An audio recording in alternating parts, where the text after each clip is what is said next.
오늘 주신 하나님의 말씀은 누가복음 3장 23절부터 38절까지의 말씀입니다. 누가복음 3장 23절부터 38절까지의 말씀 한 절씩 교독하겠습니다.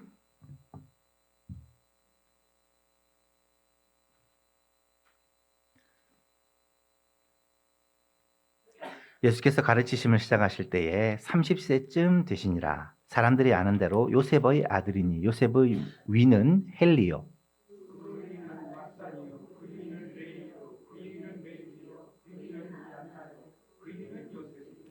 그 위는 맏다디아요 그 위는 아모스요 그 위는 나훔이요 그 위는 에슬리요 그 위는 낫게요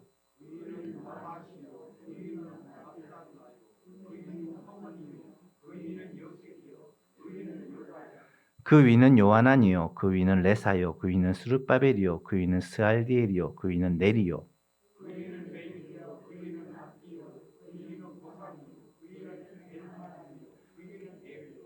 그 위는 예수요 그 위는 엘리에서요 그 위는 요림이요 그 위는 맏다치요 그 위는 레위요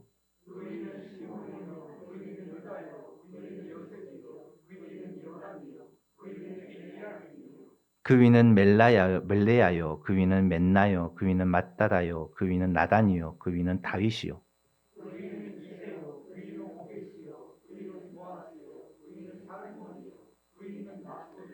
그 위는 아미나답이요 그 위는 아니요 그 위는 헤스론이요 그 위는 베레스요 그 위는 유다요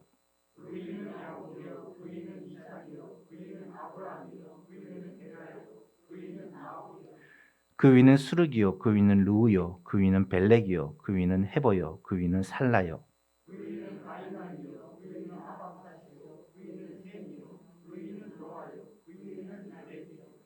그 위는 무드셀라요 그 위는 에녹이요 그 위는 야렛이요 그 위는 마할랄렐이요 그 위는 가하난이요 그 위는 아담이요 그 위는 하나님이시니라. 아멘.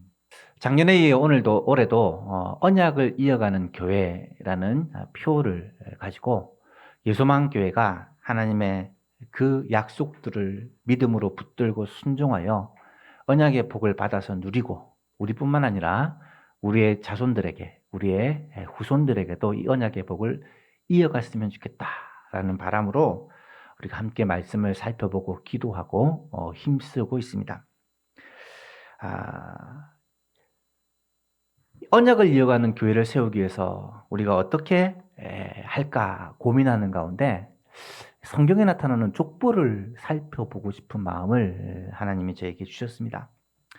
사실 족보에 대한 설교는 제가 해본 적도 없고 들어본 적도 없었지만 왜 하필 성경의 족보들을 좀 자세히 살피려 하느냐 하면 하나님의 이 언약의 약속들이 반드시 역사 속에서 믿음의 계보를 타고 흐르는 게 아닐까라는 생각을 하게 되었고 믿음의 계보를 통해서 하나님의 약속이 어떻게 이어져 가고 있는지 또 예수 그리스도께서는 하나님의 약속의 실체시죠. 이 예수 그리스도께서는 어떤 믿음의 계보를 통해서 이 땅에 오셨는지 그리고 성경에 나타나는 이 약속들이 이 믿음의 계보를 통해 이 어떻게 역사 속에서 이어져 왔는지를 좀 자세히 살펴보았으면 좋겠다 싶은 마음으로 성경의 이 족보들을 살펴보고자 하는 마음이 생겼습니다.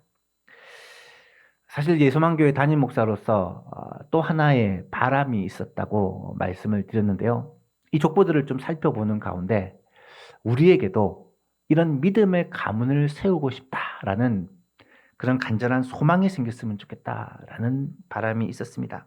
우리 가정도, 우리 가문도 믿음의 가문, 정말 아브라함의 가문처럼 다윗의 가문처럼 믿음의 명문 가문이 되었으면 좋겠고 성경에서 약속하신 대로 하나님을 경외하고 그의 계명을 지키는 자에게는 천대까지 은혜를 베푸시겠다고 하셨는데 이런 믿음의 가문이 세워짐으로 자녀들이 대대손손 복을 받는 것을 좀 보았으면 좋겠다. 우리의 자녀 가운데 하나님 나라와 복음을 위해서 이 나라와 이 민족을 위해서 온 세계를 위해서 정말 귀하게 쓰임받는 사람들이 세워졌으면 좋겠다라는 바람으로 이 족보들을 살펴보고자 하는 마음이 있었습니다.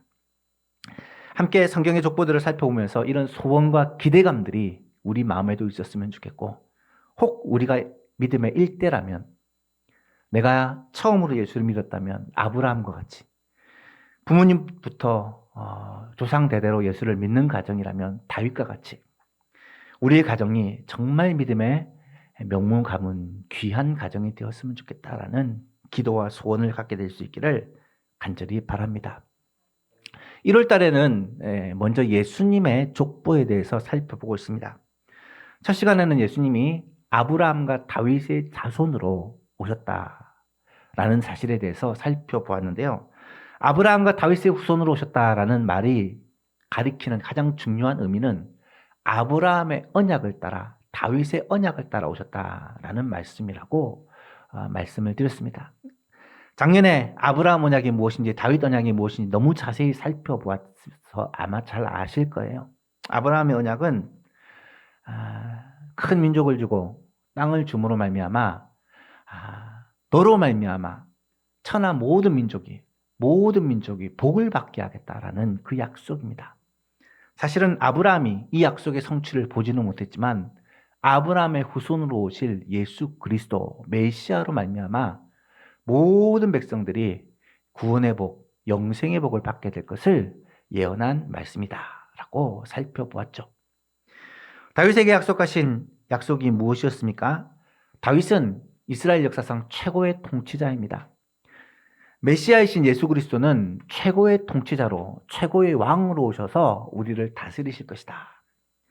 내 왕위가 영원토록 끊어지지 않겠다라는 그 약속은 결국 메시아를 가리키는 약속이고 메시아인 예수 그리스도께서 우리의 영원한 왕이 되신다는 것을 보여주시는 언약입니다. 그 약속이 예수님으로 말미암아 온전히 성취되었다라는 것을 우리는 이 족보를 통해서 다시 한번 확인해 볼 수가 있었죠. 그런데 예수님의 족보를 자세히 보시면 흥미로운 점이 몇 가지 있었다라고 말씀을 드렸습니다. 첫 번째로는 예수님의 족보에는 3명의 이방 여자들의 이름이 등장한다라고 말씀드렸습니다. 원래 족보에는 여자들의 이름이 들어가 있지 않습니다. 유대 족보의 특징인데, 그런데 일부러 마태를 통해서 하나님은 여자들의 이름을 3명, 그것도 이방 여자들만 기록을 해놓고 있다라는 말이죠. 다말, 라합, 룻.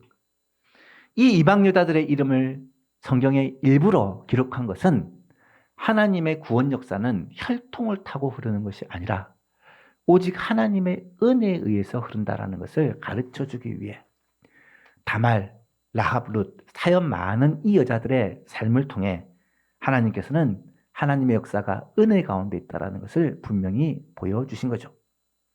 두 번째로 예수님의 족보에는 남유다의 역대 왕들의 이름이 등장을 합니다. 그 왕들의 이름을 쭉 살펴보면 비교적 선했던 왕도 있지만 악한 왕이 더 많죠. 그 악한 왕들은 자기만 악한 게 아니라 온 이스라엘을 죄 가운데 빠지게 만들었고 결국 나라가 하나님 앞에 거역하고 불순종함으로 하나님의 징계와 심판을 받을 위기에 처하게 됩니다. 하나님을 잊어버리고 하나님의 말씀을 배반하고 우상을 섬기고 다른 나라를 의지하며 세상 나라 가운데 어쩌면 더 악한 나라로 그렇게 나라가 무너져 갈 때 하나님은 그들을 포기하시고 그들을 버리시고 새로운 민족을 택하여 하나님의 언약을 새롭게 갱신할 수 있었겠지만 하나님은 그렇게 하지 않으십니다. 왜요?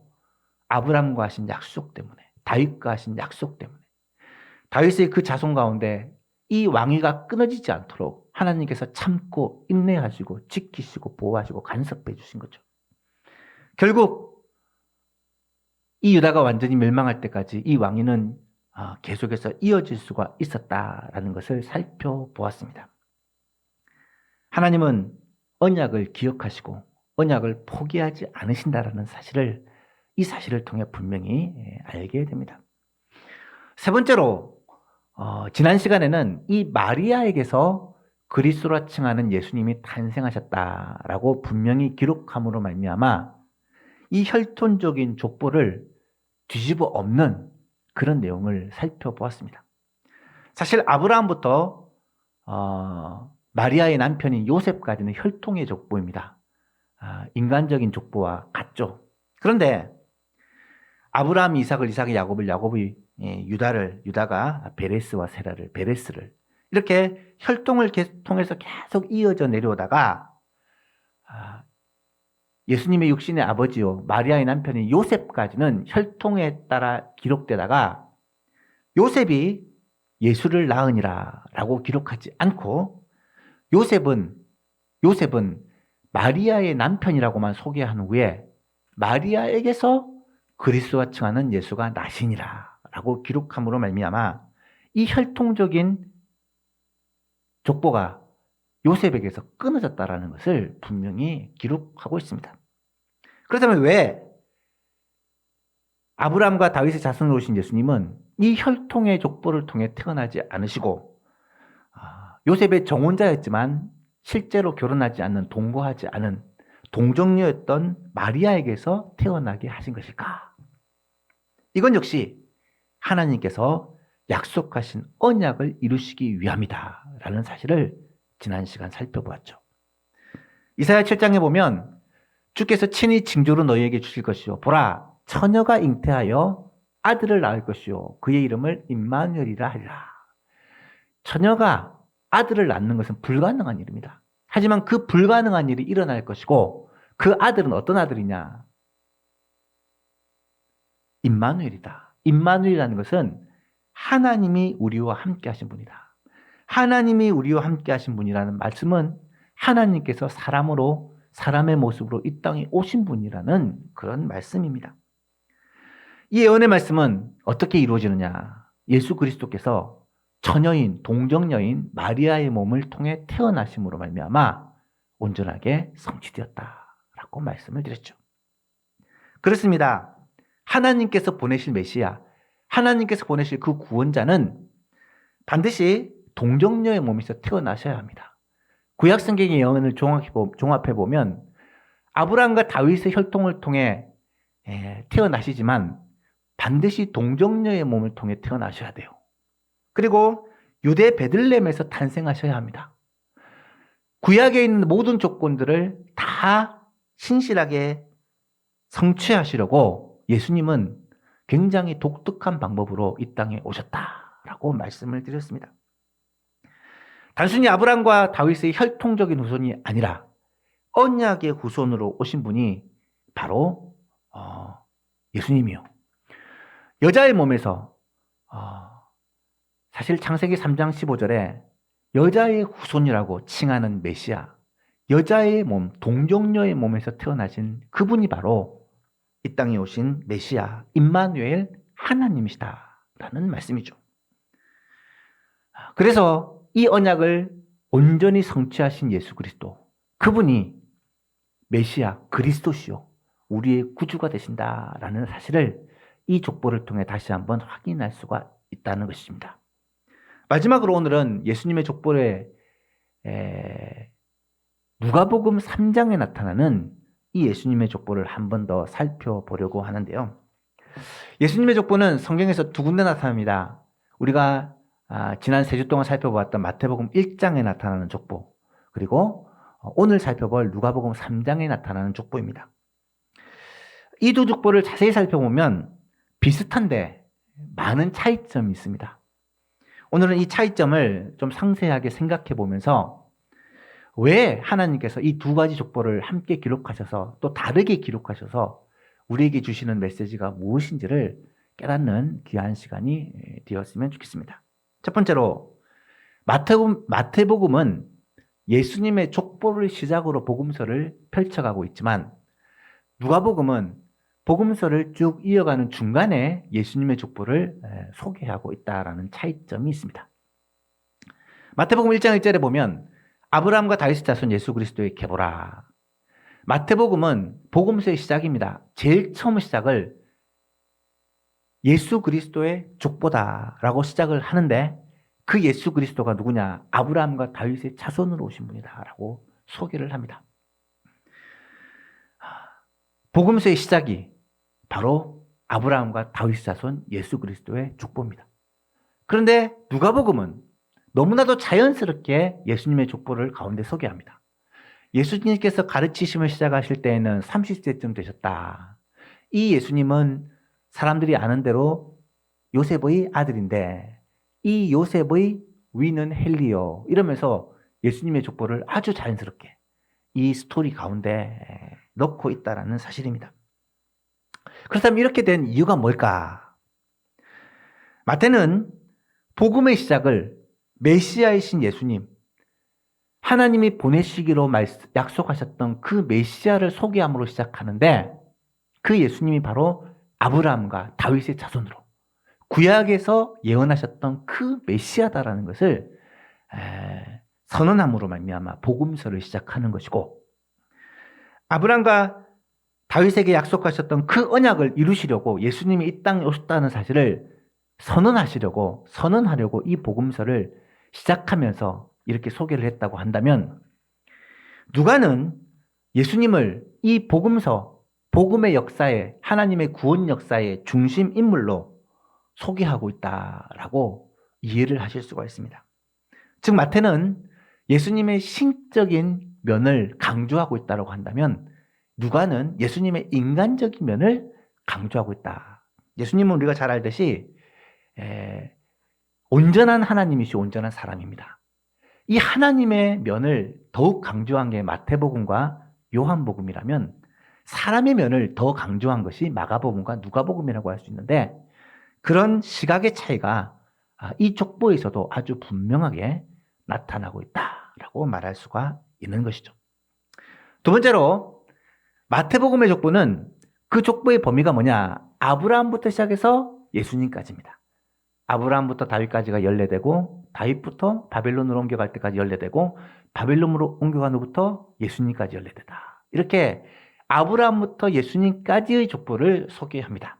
그런데 누가복음은 족보의 범위가 어디냐? 놀랍게도 예수님으로부터 시작해서 다윗까지, 아브라함까지, 더 나아가서 아담까지, 그 위에 하나님까지 거슬러 올라가고 있다는 거예요. 분명한 차이점이죠. 오늘 보면 38절에 보니까 그 위는 에노스요, 그 위는 셋이요, 그 위는 아담이요, 그 위는 하나님이시니라. 바꾸고 말하면 하나님이 아담을 창조하셨고, 아담이 셋을 낳고, 셋 알죠? 가인과 아벨을 하나님이, 아벨이 죽고 가인을 버리시고 난 후에 셋을 약속의 후손으로 주시잖아요. 이 셋이 에노스를 낳았습니다. 이렇게 인류의 최초 역사, 나중에는 하나님에게까지 거슬러 올라가는 그런 족보를 기록하고 있다는 거죠. 왜 이럴까? 왜 이런 차이점이 나타날까? 그 이유도 명확합니다. 마태복음은 대상이 누구냐? 유대인들입니다. 유대인들을 위해 쓴 복음서가 마태복음이라고 생각하시면 돼요. 유대인들에게 중요한 게 뭐냐? 바로 구약에서 예언했던 그 메시아가 바로 예수님이라는 것을 소개하는 게 중요합니다. 모든 유대인들은 아브라함과 다윗의 자손으로 오실 메시아를 기다리고 있어요. 그리고 많은 유대인들은 그 메시아가 아직 오시지 않았다는 것을 오시지 않았다라고 생각하고 기다리고 있습니다. 그 유대인들에게 예수님이 아브라함과 다윗의 자손으로 구약에서 예언했던 그 메시아로 오셨다라는 것을 밝히 보여주고 증명해주기 위해 이 마태복음이 기록된 거예요. 그래서 마태복음은 예수님을 아브라함과 다윗의 자손으로 오신 분으로 소개합니다. 그 다른 부분은 일부러 소개하지 않고 빼버린 거예요. 그런데 누가는 이방인을 위해 기록한 책입니다. 누가 자신도 이방인이었고 이 이방인들에게 복음을 전하기 위해 이 책을 기록했기 때문에 예수님을 단순히 유대인의 구원자가 아니라 온 인류의 구원자, 아담의 범죄로 인하여서 죄에 빠진 인류를 구원할 온 인류의 구원자로 소개를 하는 거예요. 결국 이 복음서를 읽는 대상에 따라 맞춤식으로 기록한 족보라고 이해를 하실 수가 있습니다. 유대인들에게는 마태복음의 족보가 더 와닿을 것이고 이방인들에게는 누가복음의 족보가 더 와닿을 수 있다는 말씀이죠.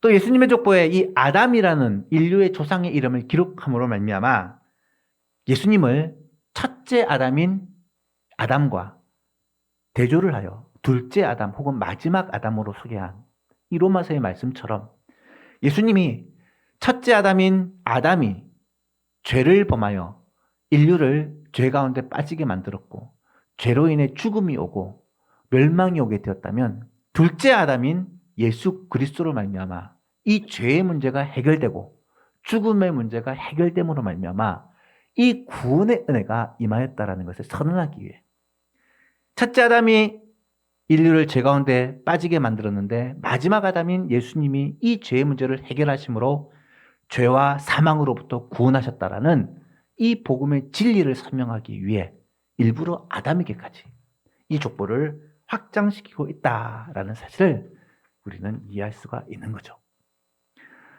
또 이 족보의 마지막에 하나님이시니라, 그 위는 하나님이시니라, 오늘 설교의 제목이죠. 하나님까지 이 족보를 확대시킴으로 말미암아 뭘 보여주려 하는 것이냐. 인류의 기원이 한 사람 아담으로부터 시작이 되었지만 이게 끝이 아니라 그 위에 누가 계시다? 하나님이 계시다. 창조주 하나님이 계시다. 모든 인류의 창조주는 하나님이시라는 것을 분명히 선언하고 있는 것이고, 뿐만 아니라 이 족보가 하나님으로 시작해서 예수님, 누가복음에서는 예수님부터 시작해서 하나님, 창조주 하나님부터 구속주 예수님까지, 우리의 구원자 예수님으로부터 시작해서 온 인류의 창조자 하나님까지, 그렇게 모든 인류의 족보를 기록함으로 말미암아 인류의 창조주가 하나님이신 것처럼 인류의 구원주가 구속주가 예수님이시라는 것을 선명하게 대조해서 보여주기 위해 이 족보를 기록했다라고 우리는 이해할 수가 있는 거죠. 그래서 이 족보를 읽으면서 우리는 예수님부터 하나님까지 결국 인류는 이 하나님의 역사 가운데, 하나님의 계획과 뜻 가운데 인류의 역사가 진행되었고, 예수 그리스도 그분이 바로 하나님의 계획과 뜻의 핵심이라는 것을 분명히 알 수가 있게 되는 거죠. 세 번째로 마태복음과 누가복음의 족보에는 어떤 차이점이 있냐면 족보를 기록한 순서에도 차이점이 있습니다. 마태복음은 아브라함부터 시작해서 아브라함이 이삭을 낳고 이삭이 야곱을 낳고 조상부터 후손순으로 기록을 하고 있지만, 누가복음에는 예수님으로부터 시작해서 그 이상은 하면서 점점 윗대를 소개하고 나중에는 아담, 하나님까지 소개를 하고 거슬러 올라가고 있다는 거예요.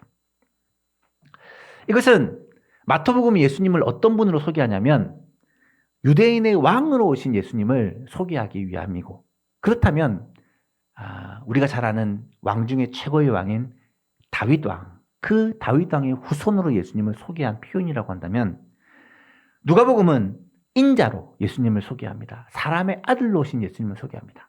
예수님의 인간적인 면을 강조하면서 사람의 아들로 오신 예수님, 이 예수님이 하나님이시지만 사람으로 오셨다는 것을 강조하면서 유대인의 족보에 익숙하지 않은 이방인들이 보았을 때, 내가 사람인데, 예수님도 우리와 똑같은 사람인데 그 예수님의 족보를 거슬러 올라가 보니까 결국은 하나님이까지 이르렀다라는 사실을 보여줌으로 말미암아 이 마태복음에 좀 익숙하지 않고 불편한 이방인들에게 오히려 누가복음의 족보가 더 쉽게 다가올 수 있도록 기록한 책이다라고 이해를 하실 수가 있는 것이죠.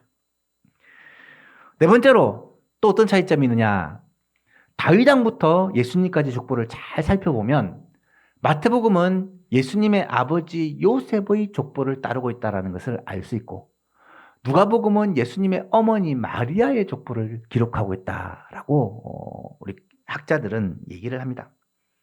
보십시오. 마태복음 1장 6절을 보시면 이새는 다윗 왕을 낳으니라. 다윗은 우리아의 아내에게서 솔로몬을 낳고 다윗이 솔로몬이 르호보암, 이렇게 이어지는 족보가 요셉의 아버지였던 요셉까지 이어지죠.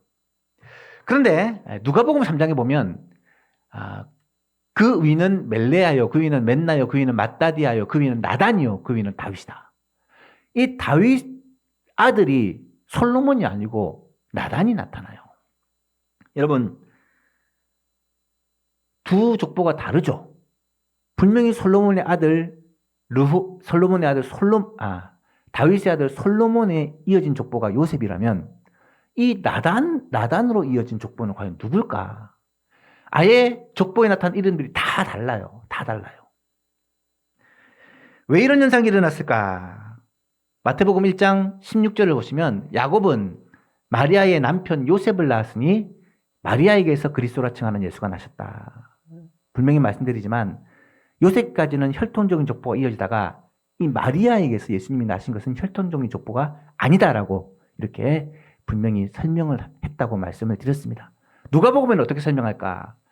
예수님이 30세, 30세쯤 되어 가르침을 시작하셨는데 사람이 아는 대로 예수님은 요셉의 아들이다라고 해놓고 요셉의 위가 헬리라고 표현합니다. 마태복음에 의하면 야곱이 요셉을 낳았는데 왜 요셉의 아버지가 야곱이 아니라 헬리라고 표현할까? 이에 대해서 대부분의 학자들은 이렇게 얘기를 합니다. 예수님이 요셉에게서 태어난 것이 아니라 사실 마리아를 통해서 태어나셨기 때문에 이 인간적인 면을 강조하기 위한 누가는 이 요셉의 족보를 기록한 것이 아니라 마리아의 족보를 기록한 것이다. 그래서 마리아의 육신의 아버지가 헬리였을 것이고 그 헬리를 타고 쭉 올라가니까 결국 다윗 왕에서 만나더라. 요셉의 족보와 마리아의 족보가 다윗부터 시작되지만 서로 다른 아들을 통해서 쭉 타고 내려오다가 결국 요셉에게서 마리아에게서 만나게 된다라는 것을 보여주고 있는 것이죠. 그렇습니다. 역사가이자 의사였던 누가는 이 족보를 기록하면서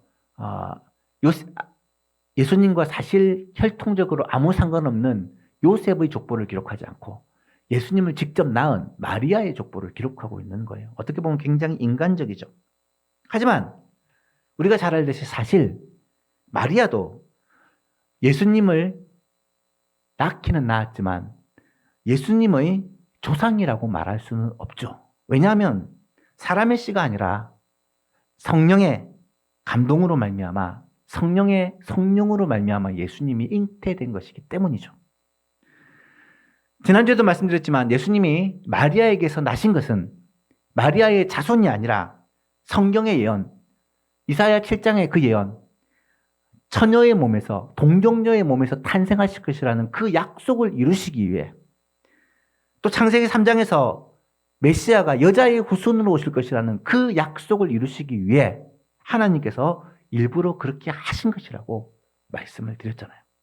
따라서 예수님은 비록 아브라함과 다윗의 후손으로 오셨지만 혈통적 후손으로 오신 것이 아니라 언약적 후손으로 오신 것이고 또 마리아의 몸에서 태어나시긴 하셨지만 이 마리아의 후손으로 오신 것이 아니라 이것도 성경에서 약속하신 동정녀의 몸에서 탄생하실 것이고 여자의 후손으로 오실 것이라는 약속의 후손으로 오신 것이다. 그래서 예수님의 족보는 정확히 혈통적 후손이 아니라 언약적 후손이다. 아브라함과 다윗의 혈통적 후손이 아니라 언약적 후손이다 라고 말씀드릴 수가 있는 것입니다. 이해되십니까? 이 부분을 성경은 아주 명확하게 두 족보를 통해 설명을 해주고 있는 거예요. 마지막으로 두 족보의 차이점이 하나 더 있는데 마태복음은 각 세대를 14대로 정리하기 위해서 약간의 첨삭을 했다라는 것을 알 수 있지만 누가복음은 최대한 역사적인 사실에 근거하여 기록하기에 애를 썼다라는 것을 알 수가 있습니다. 예를 들면 다윗부터 예수님까지의 대수가 몇 대입니까? 17절에 보면 모든 대수가 아브라함부터 다윗까지 14대고 다윗부터 바벨론으로 잡혀갈 때까지 14대고 바벨론으로 사로잡혀간 후부터 그리스도까지 14대다. 다윗부터 예수님까지는 몇 대예요? 28대가 되는 거죠. 14 더하기 14니까 28이 되는 거죠. 이게 이제 마태복음에서 소개한 족보예요. 그런데 지난 시간 살펴봤듯이 이 대수가 정확한 대수입니까? 아니죠. 왕의 이름만 봐도 많은 왕들이 빠져 있죠. 이 족보가 정확하게 부자 관계를 기록한 게 아니라 때로는 손자, 때로는 한 3대를 4대를 걸쳐갖고 바로 기록한 것을 우리는 확인을 했습니다. 그런데 누가복음은 어떻냐? 누가복음은 같은 구간을 기록하는데 제가 직접 다 찾아봐 확인해 보니까 예수님부터 다윗까지가 무려 41대, 41대예요.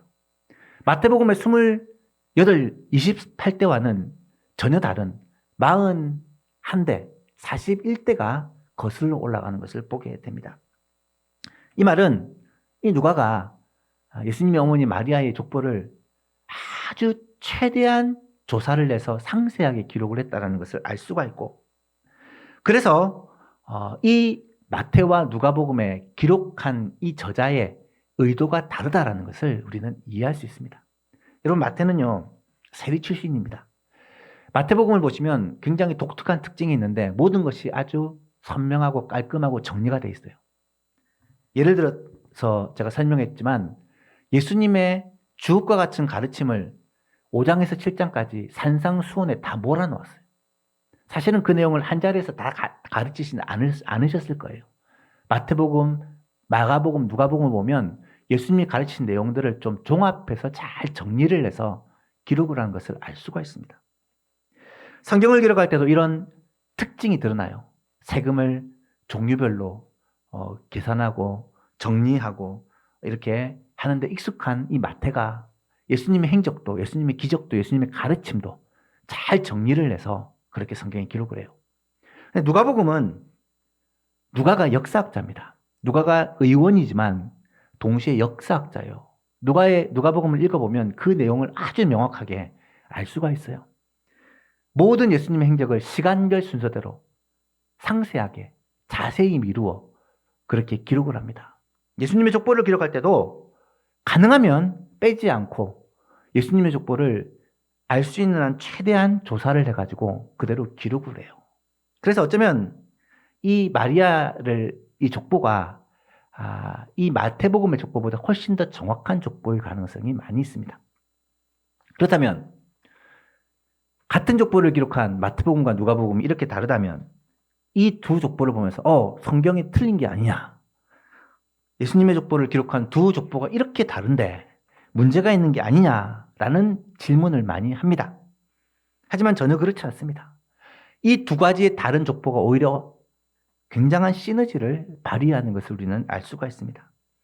서로 다른 두 족보를 통해서 예수님이 어떻게 이 땅에 오시게 되었는지, 어떤 약속을 따라 오시게 되었는지, 성경이 기록한 이 족보가 단순히 혈통적 족보가 아니라 언약적 족보라는 것을 다른 각도에서 바라본 두 사도 때문에 우리는 훨씬 더 풍성하게 자세하게 알 수가 있다는 거죠.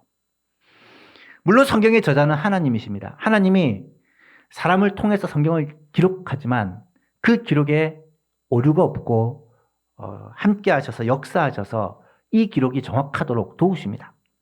그런데 두 가지 전혀 다른 족보를 통해 예수님의 이 오심을 설명한 이 내용들은 어쩌면 예수님의 이 족보가 우리에게 어떤 의미인지를 전혀 다른 각도에서 바라보고 이것을 통해 오늘 우리에게 주신 은혜를 누리게 하고자 함이라는 사실을 우리는 알게 된다는 것입니다. 사랑하는 여러분, 이 두 가지 족보, 서로 다른 두 가지 족보를 우리가 쭉 살펴보면서 하나님의 말씀을, 성경을 읽으면서 반복되어 나오는 이야기, 또 비슷한 내용이 또 다르게 표현된 이런 내용들을 쭉 읽으면서 이것을 그냥 잘못되었다, 성경이 틀리다 라고 생각하지 마시고 이런 내용들을 쭉 통해서 하나님이 우리에게 무엇을 말씀해 주고 계신가, 무엇을 가르쳐 주고 계신가를 깨닫는 귀한 은혜가 있기를 축복합니다. 성경의 족보가 많이 나옵니다. 예수님의 족보 외에도 족보들이 굉장히 많이 나와요. 역대상 같은 경우는 아예 1장부터 9장까지 전체가 족보예요. 이런 걸 보면서 짜증내거나 무시하거나 그냥 넘어가지 마시고 이 족보가 무엇 때문에 길게 자세하게 기록되어 있을까? 오늘 우리에게 무엇을 가르쳐주기 위함일까? 한 번 더 생각해 보시고 그 족보를 통해서 하나님께서 우리에게 주시는 그 메시지를 깨닫고 그것을 통하여 하나님의 영광을 바라보는 귀한 시간이 되었으면 좋겠습니다. 앞으로 족보를 계속해서 살펴볼 것인데요. 한 3월 정도까지는 살펴볼 것인데 그 족보들을 통해서 어떻게 하나님의 언약의 약속들이 이어져 내렸는지, 또 믿음의 혈통을 통해서 어떻게 신앙이 이어져 왔는지, 어떤 문제가 생겼을 때는 또 어떻게 하나님이 하셨는지를 바라보고 우리가 하나님의 뜻을 알고 그 마음을 알고 하나님의 일해가시는 방법을 깨닫는 귀한 은혜가 있기를 간절히 소망합니다. 말씀을 맺고자 합니다. 이번 주는 마침 설 명절이 있습니다. 부모님을 찾아뵙고 가족들이 함께 모이는 이 명절은 우리의 뿌리를 알고 신앙의 뿌리를 아는 좋은 기회라고 생각을 합니다.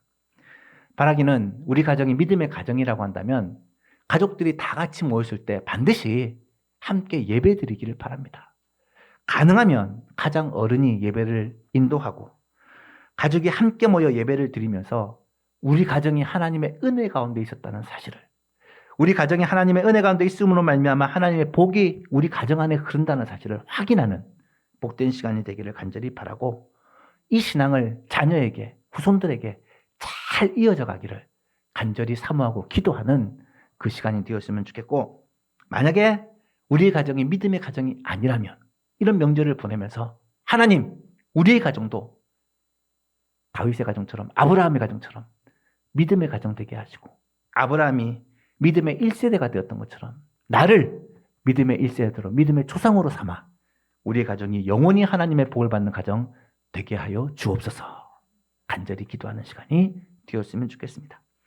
오늘 말씀을 통해 이 땅에 메시아로 오신 예수 그리스도는 분명히 아브라함과 다윗의 자손으로 이스라엘 백성으로 오셨지만, 신앙의 계보를 통해 믿음의 가문을 통해 이 땅에 오셨지만 단순히 혈통적인 족보가 아니라 언약의 족보를 따른다는 사실, 첫째 아담이 실패를 극복하기 위한 마지막 아담으로 오셨다는 사실, 창조주 하나님께서 타락한 인류를 위해 보내신 구속주로 이 땅에 오셨다는 사실을 이 족보를 통해 확인하고 깨달아 알기를 원하고, 마태복음과 누가복음의 이 차이가 나는 족보를 통해 하나님께서 우리에게 주시는 메시지가 무엇인지를 깨달아 알므로 말미암아 오늘 우리에게 풍성한 은혜를 베푸시고 다양하게 하나님께서 찾아오신다는 사실을 누리며 맛보는 귀한 예수만교회 성도님 되시기를 주님의 이름으로 축복합니다.